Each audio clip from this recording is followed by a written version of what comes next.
E disse Pedro, eis que nós, Senhor, tudo deixamos, né? Nós deixamos a nossa casa e nós te seguimos.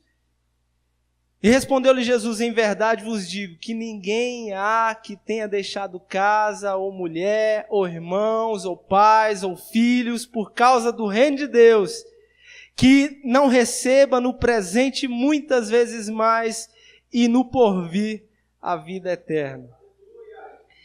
Nós encerramos com isso aqui da seguinte forma, irmãos. Jesus, depois de ter falado que tudo é possível para Deus, o Pedro pergunta o seguinte, Senhor, nós abandonamos tudo, não é possível, a gente não pode perecer. É possível, Senhor. Nós abandonamos tudo.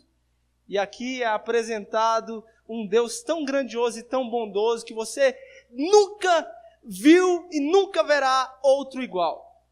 A bondade em pessoa é o Senhor Deus. Que aí ele vai responder o seguinte, olha, apesar de não merecemos nada. Não merecemos o céu e Deus nos deu o céu. Aqueles que creram no Filho. Não merecíamos coisas nenhuma. E sabe o que ele faz com a gente? Ele fala o seguinte, em verdade eu vos digo, vocês que deixaram tudo, sabe?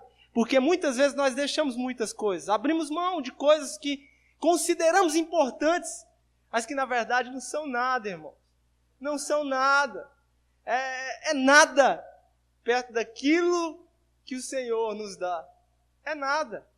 Ah não, irmão Adão, mas eu arrumei confusão lá, sabe, com a minha família, porque desde o momento em que eu falei que sou crente, que creio em Jesus Cristo, a minha mãe não fala mais comigo. Existem pessoas assim? Existem. Já acompanhei pessoas assim. Ah não, irmão Adão, sabe, mas eu abri mão de um trabalho, sabe, top de linha, que eu ia ganhar muito dinheiro.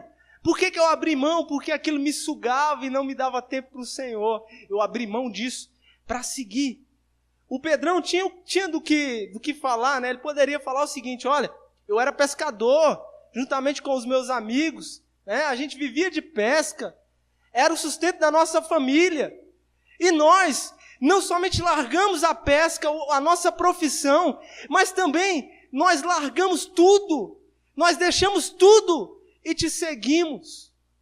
Porque quando Jesus encontra com eles, depois da pesca maravilhosa, e todos sabem, conhecem o relato, eles largam tudo e seguem o Mestre, e não pararam mais. E foi daí até a morte e ressurreição de Jesus, e depois a perseguição deles, até o fim. Eles insistiram até o fim.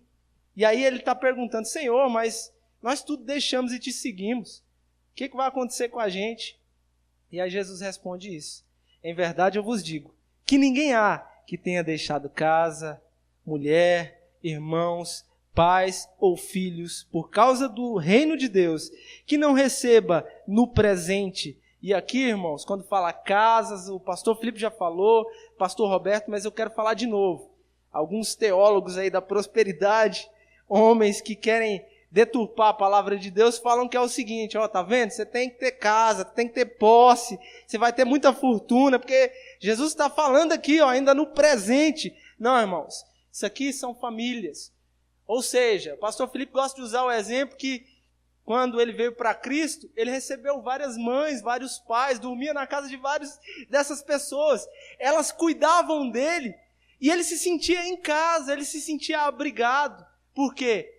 Porque é esse o sentido desse texto. Nós ganhamos uma família. Quantos não têm mais pai nem mãe e ganharam aqui na igreja? Eu posso falar com toda a propriedade. Quantos pais e quantas mães eu encontrei aqui na igreja? Quantos irmãos? A minha família. É disso que Jesus está falando aqui. Só que ele não só fala aqui. Ele fala que muitas vezes mais. E no mundo por vir, ainda a vida eterna. No mundo por vir, algo que não terá fim. Então, irmãos, eu queria que você refletisse sobre isso.